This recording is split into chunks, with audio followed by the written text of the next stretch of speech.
ආයිබෝවන් සුබ දවසක් වේවා. විශේෂ පණිවිඩයක් කරගෙන ආවේ අපේ කුවේට් රටේ වාසය කරන රටවිරු යාළුවන්ට. ඉතින් මෙන්න මේ වගේ පණිවිඩයක් වගේ ෆෝන් එකටත් එන්න ඇති පැය කීපයකට කලින්. ඉතින් ඒ වගේ මේ වෙලාව වෙන විටත් මෙන්න මේ වගේ පණිවිඩ වගේ ෆෝන් එකට එනවා ඇති.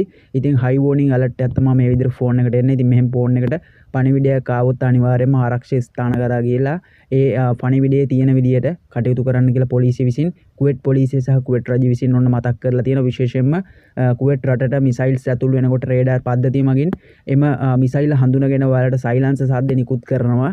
ඊට අමතරව මෙන්න මේ වගේ වෝනින් ඇලර්ට් එකක් ආවොත් එතනදී ඒ අනිවාර්යෙන් මේ ඇලර්ට් එකේ තියෙන විදිහට කටයුතු කරන්න කියලා කුවේට් රජය විසින් තවදුරටත් දැනුවත් කරන. විශේෂයෙන්ම තමන් ඉන්න ප්‍රදේශයට හෝ ආසන්න ප්‍රදේශයකට මිසයිල් ප්‍රහාරයක් හෝ යම්කිසි බෝම්බ ප්‍රහාරයක් එල්ල වුණොත් තමන් ඉන්න ස්ථානයෙන් ඉවත් වෙලා ආරක්ෂිත ස්ථානයක් කරා යන්න කියලා විශේෂයෙන්ම දැනුවත් කරනවා. ඒ වගේම විශේෂයෙන්ම ශ්‍රී ලාංකික හෝ වෙනත් රටවල් වලින් කුවේට් රටට ගිහිල්ලා ඉන්න පුරවැසියන්ට වෙනම නිවේදනයක් නිකුත් කරලා තියෙනවා. එතනදී ප්‍රකාශ කරන්නේ වීඩියෝ ගත කිරීම කරන්න හෝ එහෙම නැත්නම් ප්‍රහාර එල්ලවන ස්ථානවලට ගිහිල්ලා නැරඹීමට යන්න එපා කියන දේ තමයි නිකුත් කරන්නේ. ඒ වගේම මේ කුවේට් රජය විසින් දඬුවම් ලැබිය හැකි වරදක් විදියටත් කුවේට් රජය අවධාරණය කරනවා. ඉතින් විශේෂයෙන්ම ඔයාලා ශ්‍රී ලංකාවට එන්න බලන් ඉන්නවා නම් ඒ සම්බන්ධයෙන් අප්ඩේට් වෙන ඉදිරි තොරතුරුත් අපි හරහා දැනගන්න පුළුවන්. channel එක subscribe කරලා එකතු වෙන්න කියලා මතක් කරනවා. සහ ඉදිරියේදී එන්න පුළුවන් warning සම්බන්ධයෙන් අවධානයෙන් ඉන්න කියන එක මතක් කරන්න තමයි මේ වීඩියෝ එක අරගෙන ආවේ. channel එකට අලුත් කෙනෙක් නම් subscribe කරලා එකතු වෙන්න.